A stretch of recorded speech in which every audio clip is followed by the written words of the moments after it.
하나님께서 오늘 우리에게 주시는 말씀은 요한복음 5장 1절부터 9절 상반절까지입니다.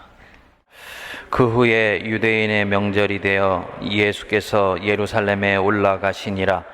예루살렘에 있는 양문 곁에 히브리 말로 베데스다라 하는 못이 있는데 거기 행각 5이 있고 그 안에 많은 병자, 맹인, 다리 저는 사람, 혈기 마른 사람들이 누워 물의 움직임을 기다리니 이는 천사가 가끔 못에 내려와 물을 움직이게 하는데 움직인 후에 먼저 들어가는 자는 어떤 병에 걸렸든지 낫게 됨이러라.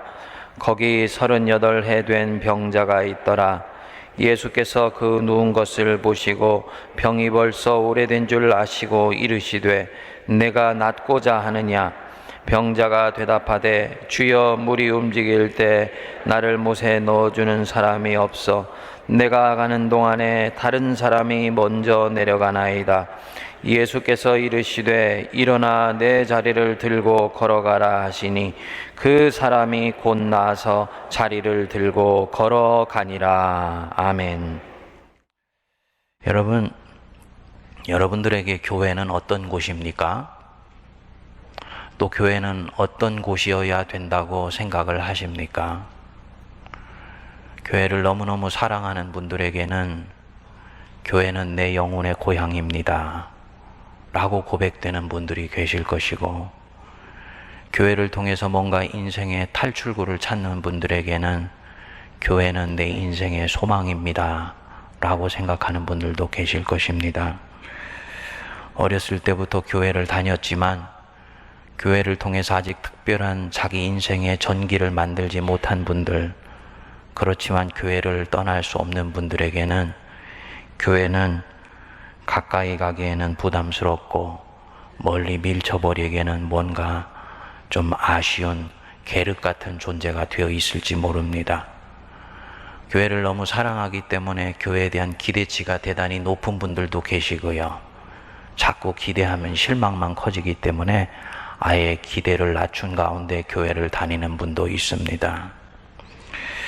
하지만 내가 어떤 생애 배경을 가지고 교회를 다니고 있건 간에 교회에 대해서 성경이 우리에게 제시하는 청사진은 대단히 명료합니다. 에베소서 1장 23절을 보면 사도 바울이 교회라는 곳이 어떤 곳이고 어떤 곳이어야 하는지에 대해서 분명하게 말씀합니다. 우리 함께 읽어보겠습니다. 교회는 그의 몸이니 만물 안에서 만물을 충만하게 하시는 이의 충만함이니라. 교회는 그 예수죠. 교회는 예수의 몸이다. 교회의 설립자인 예수가 살아있는 몸으로 드러나는 곳, 그곳이 교회이다 라는 얘기입니다. 예수를 보고 예수를 만지고 예수를 느끼고 예수를 경험할 수 있는 곳, 교회는 바로 그곳이다.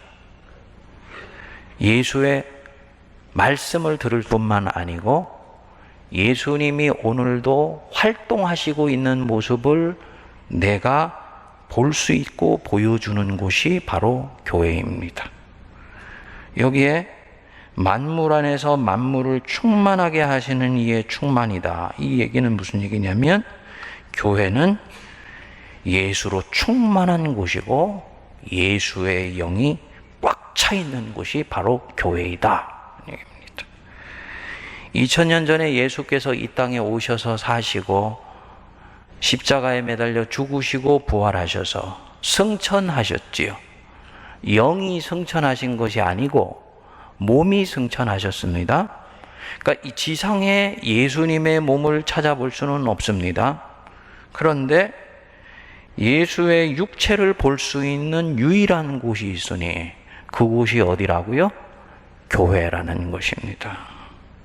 그러니까 교회를 가면 예수의 현존을 볼 수 있고 예수님이 지금 살아계셔서 내 옆에 임재하신다 라는 것을 느낄 수 있는 곳이 바로 교회라는 것입니다. 또 교회는 그런 곳이 되어야 된다는 말입니다. 오늘 주신 본문 말씀은 교회에서 어떤 일이 일어나야 되는지, 또 성도가 교회에 왔을 때 어떤 것을 기대할 수 있는지에 대해서 그림처럼 보여주시는 말씀입니다. 예수님께서 유대인의 명절에 예루살렘에 있는 한 연못가를 지나가시게 되었습니다. 그 연못 이름이 베데스다 연못입니다. 우리말로는 자비의 집이라는 뜻입니다. 거기 행각이 5개 있었는데 그 행각 안에는 인근에서 모인 온갖 병자들이 다 모여 있었습니다. 맹인, 다리 저는 사람, 중풍병자들, 병자들이 다 와서 그 행각에 누워 있었어요. 육신의 질병으로 인해서 인생이 서서히 시들어가는 사람들, 육신의 질병 때문에 이제는 마음과 심령도 지쳐서 그 삶이 쪼그러들어가는 사람들이 모여 있었습니다. 그런데 이들에게는 유일한 소망이 있었지요. 가끔 베데스다 못에 천사가 내려와서 물을 휘젓게 되는데 그 휘저어지는 물에 제일 먼저 들어가는 사람은 병이 낫는다는 바로 그런 것입니다. 언제 천사가 내려와서 물을 휘저을지를 알지 못하니까 하염없이 그 자리에서 뜨지는 못하고 그렇게 애타게 연못만 바라보고 있었을 것입니다. 여기에 예수께서 나타나셨습니다. 언제 물이 휘저어질지 모르는 사람들은 자기들 옆에 온 이 낯선 산에 시선을 돌릴 겨를이 없었을 것입니다. 그런데 예수님의 시선이 한 병자에게 고정되었습니다. 38년 된 병자입니다. 성경은 이 사람의 이름이 무엇인지, 어떤 병을 앓고 있는지에 대해서는 일체 이야기를 하지 않습니다. 다만 그 행각에 있었던 사람들 중에서 가장 병증이 심해 보여서 예수님의 마음을 잡아당겼었던 것 같아요.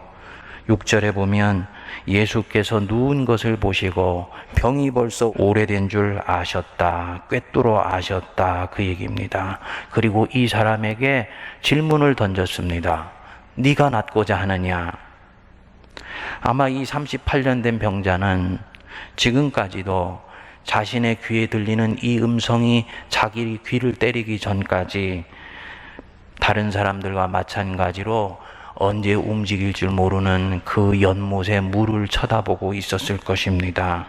그런데 예수가 자기에게 어떤 일을 해줄 수 있는 분인지도 알지 못하는 가운데 자기에게 묻는 이 예수님에게 비로소 연못으로부터 시선을 돌려 예수를 바라보게 되었습니다.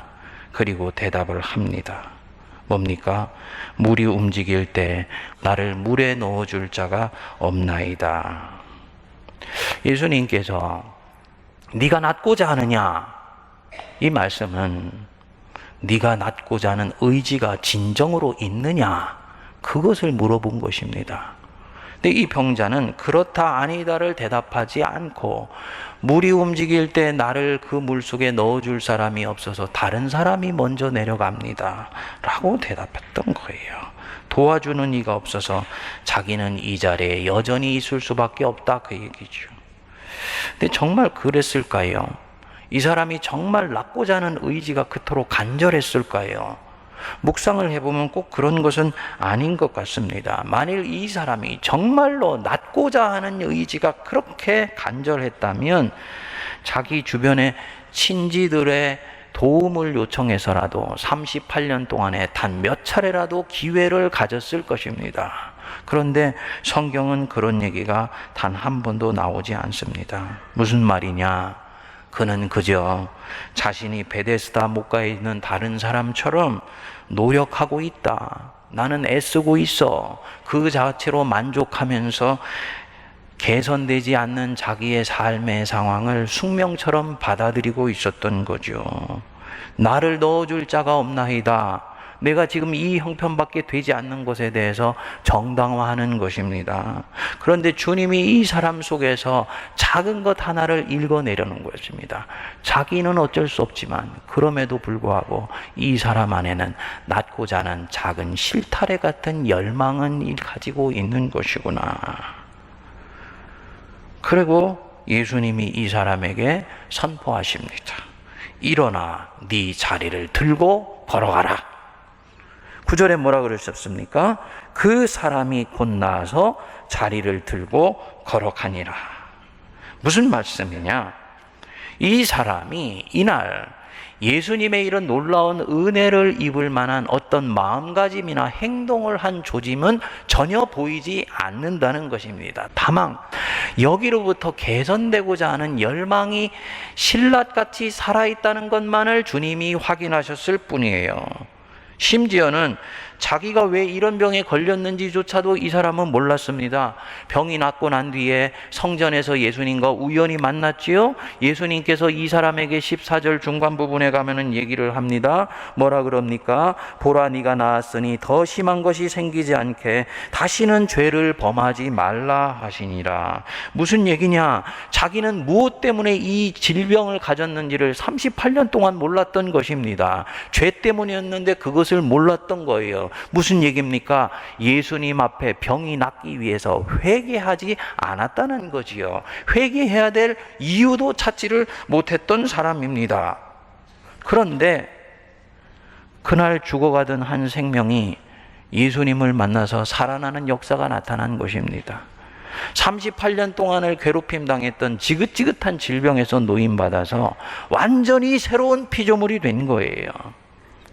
이런 은총을 받을 수 있었던 이유가 어디 있느냐? 딱 한 가지. 그날 그가 예수님의 눈에 발견되었다는 것. 그거 하나였습니다. 굳이 이 사람에게서 원인 하나를 찾아낸다면 그 행각에 있던 모든 사람들이 시선을 고정하고 있었던 그 연못물로부터 시선을 돌려서 유일하게 예수께 시선을 고정시킨 바로 그것이 이 사람을 살아나게 만들어 주었던 것입니다.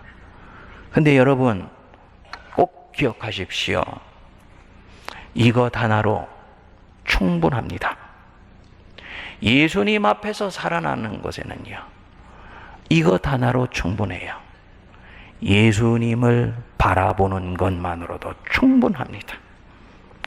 이 연못은 어떻게 보면 우리 인생의 축소판이고 세상의 축소판이라고 볼 수가 있습니다. 우리는 인생에서 수없이 많은 베데스다 연못을 만납니다. 사람들은 여러분들에게 말합니다. 그 물이 움직이면 거기 들어가는 첫사람은 살아난대.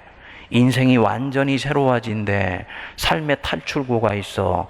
너 정신 바짝 차리고 다른 사람 들어가기 전에 재빨리 들어갈 수 있도록 신경을 곤두세우고 있다가 너에게 기회가 왔을 때 그 기회 절대로 놓치지 말도록 해. 전부가 다 그 베데스다 연못가 바라보면서 인생 한복판에서 긴장하면서 다른 사람과 경쟁하고 그 연못가 주위를 맴돕니다. 정말 그 일이 일어나는지 않는지는 확인하지도 않고 1000분의 1, 10,000분의 1 그 사건이 바로 내게 해당될 것이라고 장담할 수도 없는데 그 사람은 그렇게 그 베데스다 연못가를 배회합니다. 이 38년 된 병제도 그 거짓된 구원 스토리에 묶여 있었습니다. 그런데 그 자리에 예수께서 오셔서 이 사람에게 시선을 고정시키시고 그를 긍휼히 여기시게 되었을 때 이 사람은 진정 사람의 생명을 살리는 생명의 연못이 어디에 있는지를 보게 되었던 것입니다. 다른 사람이 바라보고 있었던 그 시선으로부터 방향을 돌려서 예수를 바라본 것, 그것으로 충분했던 거예요. 다른 어떤 것도 필요하지 않았습니다. 만일 이날 예수님 주변에 있었던 수없이 많은 병자들 중에 다른 그 어떤 사람도 이 38년 된 병자에게 얘기하는 예수님을 바라보았다면, 그리고 나도 낫기를 원합니다 라고 말을 했다면 주님은 그 사람의 생명도 살리시는 은혜를 베풀어 주셨을 것입니다.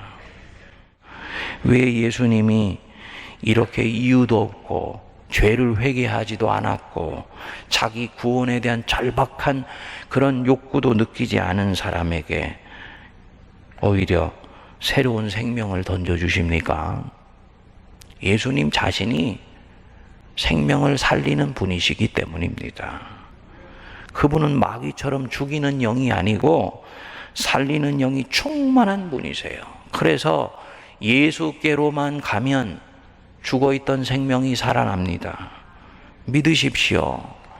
그래서 이 예수님이 자신이 이 땅에 오신 목적을 명료하게 요한복음 10장 10절에서 말씀하셨던 것입니다. 도둑이 오는 것은 도적질하고 죽이고 멸망시키는 것뿐이요, 내가 너희들에게 온 것은 양으로 생명을 얻게 하고 더 풍성히 얻게 하려는 것이라. 그래서 예수님의 이 말씀처럼 예수님께로 왔었던 모든 사람들은 다 살아났습니다. 이 베데스다 연못가에 38년 된 병자 말할 것도 없고요, 우물가의 수가성의 여인, 사해로부터 격리되어서 무덤 속에서 지냈던 거라사의 광인들, 예수를 찾아왔던 신하의 아들들, 2000년 동안 수없이 많은 사람들이 예수님께로 와서 생명이 다시 살아난 역사가 일어났었습니다. 그 중에 저도 한 사람이에요. 요한복음 6장에는 5,000명이 넘는 사람들, 기아에 허덕였던 사람들이 예수를 만나서 생명의 양식을 얻는 사건이 일어납니다. 심지어 요한복음 2장에는 보면은 보잘것없던 물이 예수님의 터치를 받았을 때 잔치상을 빛내는 포도주로 변화되는 사건이 일어납니다. 그래서 예수님께서 이 땅에 오셔서 가장 심혈을 기울이셨던 일들이 무엇이냐? 생명을 살리는 일입니다. 생명을 살리는 일. 꺼져가는 인생을 살리는 일. 메말라 시들어가는 인생을 꽃피워 주시는 일. 죽음에 의해서 서서히 죽어가는 육체를 살리시는 일. 보잘것없어 보여서 낙심한 자기 자신 속에 있는 가능성과 잠재력을 바라보시고 인생을 꽃피워 주시는 일, 이게 예수께로 가면은 일어나는 일이에요. 일컬어서 생명구원의 역사라고 이야기를 합니다. 여러분, 이 생명구원은 영혼구원과는 같은 것이 아닙니다. 생명구원은 영혼의 구원으로부터 출발을 합니다. 예수를 믿는다, 그 순간 여러분들은 죽어서 하나님의 보좌 앞에 발견되는 은혜를 받게 됩니다. 그거는 영혼 구원이에요. 하지만 생명 구원은 바로 그때로부터 다시 시작됩니다. 생명이 구원받는다는 것이 무엇입니까? 영혼이 구원되고, 이 영혼이 구원되면은 육체가 소생되는 역사가 일어나요. 몸이 축축 처진다. 이것은 몸만의 문제가 아닙니다. 영혼이 깔아앉고 있기 때문에 나타나는 일이에요. 정신이 하나님 앞에 반듯하게 서는 것, 이게 생명 구원입니다. 즉 전인적인 구원 역사, 그것이 생명 구원 역사입니다. 그러니까 예수께서 계시고 예수께서 임재하시고 예수님과 함께 있으면서 터치가 일어났을 때는 사람 안에 이런 일이 일어나는 것입니다. 교회가 무엇하는 곳이냐? 무엇을 하기 위해서 교회가 모여 있는 것이냐? 예수의 육체가 되어서 2000년 전에 예수께서 하셨던 이런 일들이 오늘날도 일어나게 하기 위해서 주님이 만드신 기관, 주님이 만드신 모임이 교회입니다. 그러니까 교회가 적어도 사교 모임이 아니고 공동의 아젠다나 역사 유산을 가지고 있는 집단도 아니고, 교회가 진정으로 교회가 되고자 한다면 그 교회는 명료한 경계와 울타리를 가지고 있습니다. 무엇입니까? 교회는요, 예수 공동체입니다.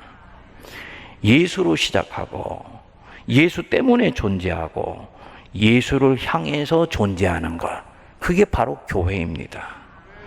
현대교회의 가장 큰 맹점이 있습니다.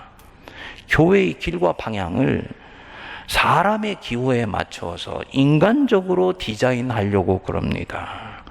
이게 대단히 위험하고도요, 대단히 하나님 보실 때는 망령된 일입니다. 모세가 성막을 어떻게 지었습니까? 시내산에서 본대로 지었습니다. 구약시대의 성막은 오늘날의 교회의 원형이죠. 시내산에서 본대로 모세가 땅에서 내려와서 성막을 지었다. 무슨 말이냐? 성막, 즉 교회는 인간이 인위적으로 디자인하고 방향을 잡을 수 있는 것이 아니라는 것입니다. 지금 교회라는 건물을 얘기하는 게 아니에요. 교회가 나가야 하는 길, 교회가 해야 되는 일을 말씀하는 것입니다. 무슨 말이냐니 원 설계도가 분명하다는 것입니다. 그 교회가 가는 길의 내용, 정당성은 끊임없이 교회의 원래 설계자이신 하나님으로부터만 온다는 것입니다. 신약 시대도 마찬가지입니다. 에베소서 2장 20절을 보면 우리 같이 한번 읽어보겠습니다. 너희는 사도들과 선지자들의 터 위에 세우심을 입은 자라.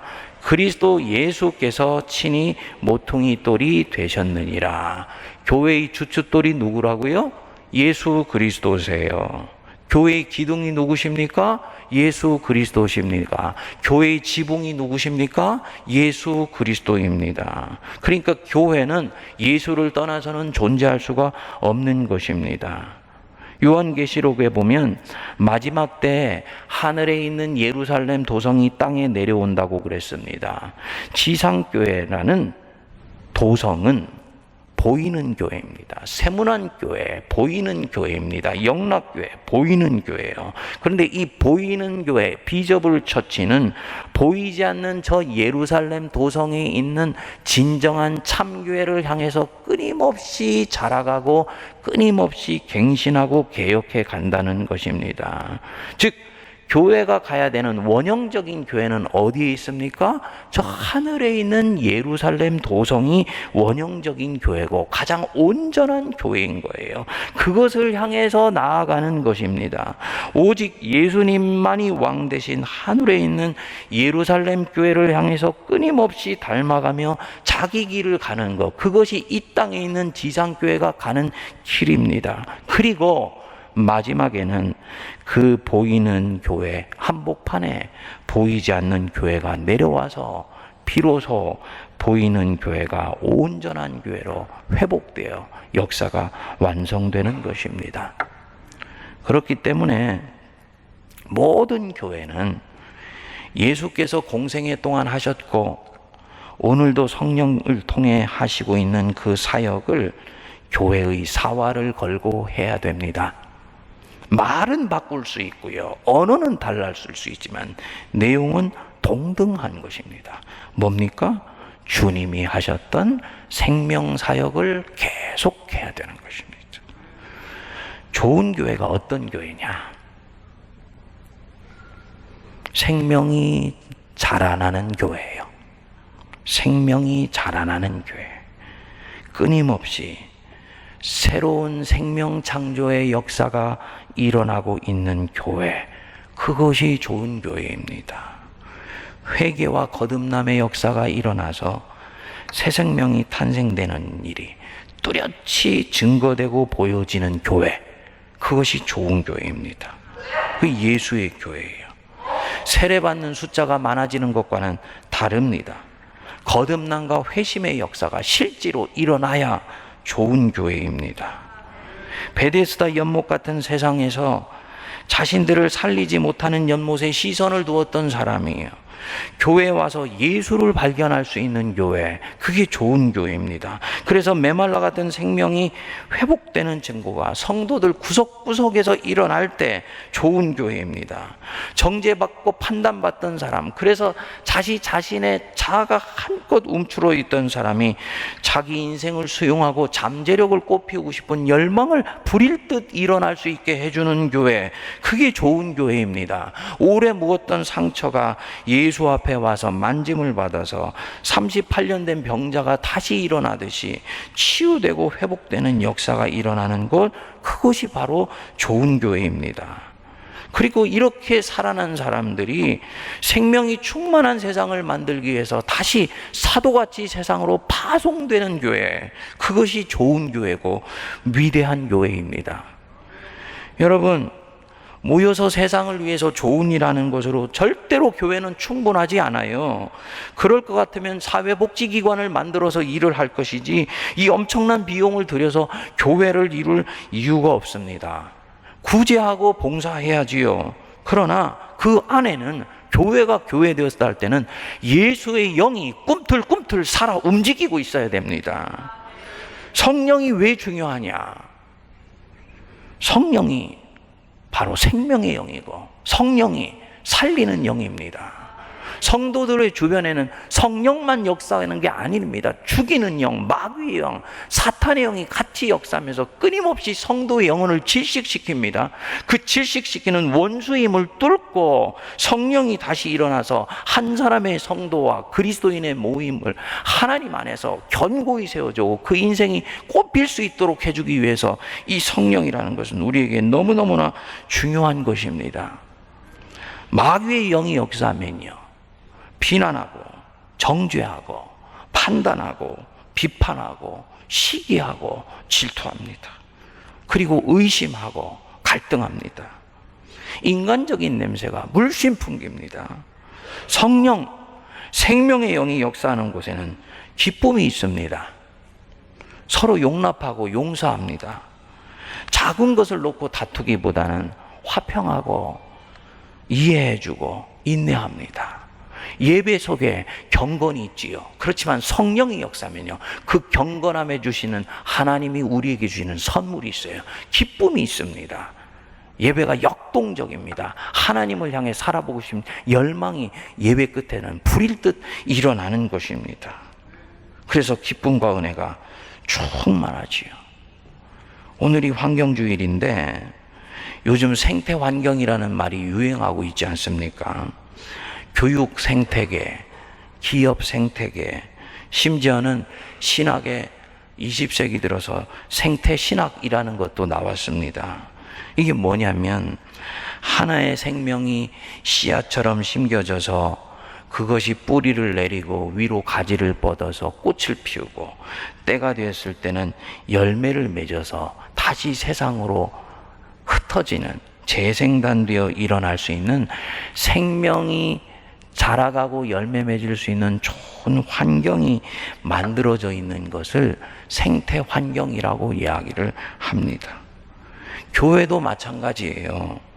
영적 생태 환경이 잘 조성되어 있는 교회 속에 내가 있으면 죽어있던 영혼이 살아납니다. 은혜라는 것이 막연히 추상적으로 느껴졌는데, 아, 저런 것이 바로 은혜구나 라는 것이 내게 느껴지게 만들어주는 것, 그게 좋은 생태 환경을 가지고 있는 교회입니다.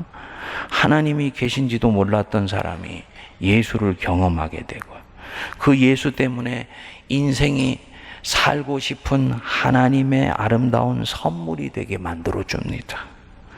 신앙이 무덤덤했던 사람이요, 교회 지도자들과 일꾼들의 섬김과 돌봄을 통해 영안이 열려서 은혜와 기쁨이 충만합니다.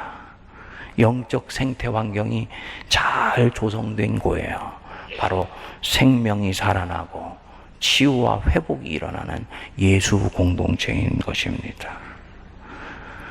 우리가 이 6번째 예배당을 통해서 그런 영적 환경을 만들 수 있게 되기를 기도합니다.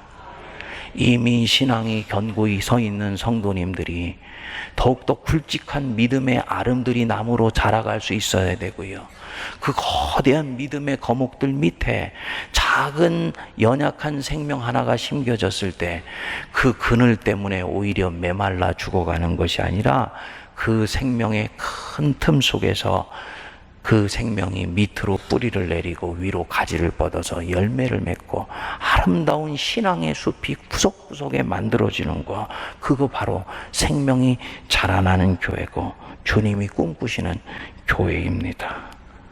구역, 교구, 사역 부서가 다 이런 곳이 돼야 되죠. 이런 성도들이 모였다가 흩어지면요, 세상에는 사방이 불덩어리이기 때문에 세상은 자연히 그들로 인해 변화되게 되어 있습니다. 반대로 어떤 교회는요, 갖고 있던 은혜도 식어버리게 만듭니다. 얼음장 옆에 모닥불이 가면 곧 꺼져버리듯이 내가 갖고 있던 은혜도 싸늘하게 식어버리게 만듭니다. 하나님에 대해서 냉랭하게 만듭니다.